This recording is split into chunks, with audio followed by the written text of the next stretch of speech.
Welcome back to the channel guys. हमने Amazon से कुछ ऑर्डर किया था। ये हमारी बाइकों में, गाड़ियों में दिक्कत रहती है अगर टायर पंचर हो जाता है तो। ये है grand pit stop tyre inflator, sorry tyre puncture kit है। आज इसका रिव्यू है।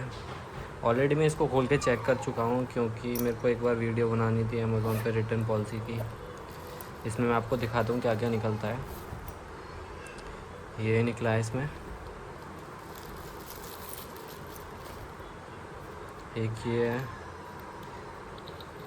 इसको मैं यूज़ करके भी दिखाऊंगा आपको कैसे यूज़ होता है।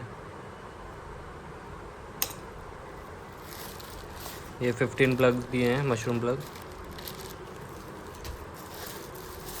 यूज़र मैनुअल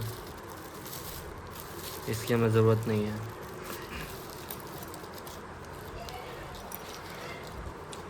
और एक ये वाला मेरे को इजी लगा था क्योंकि हमें कार में लगाना होता है, वो गन में थोड़ी बड़ी होती है, वो लगाने में दिक्कत होती। तो इस मारे को मैंने ऑर्डर नहीं किया था। इसका नेक्स्ट वीडियो आपको थोड़ा दिखाता हूँ इसका पंचर कैसे लगाना है। पूरी ऑन स्टॉप में वीडियो रखूँगा।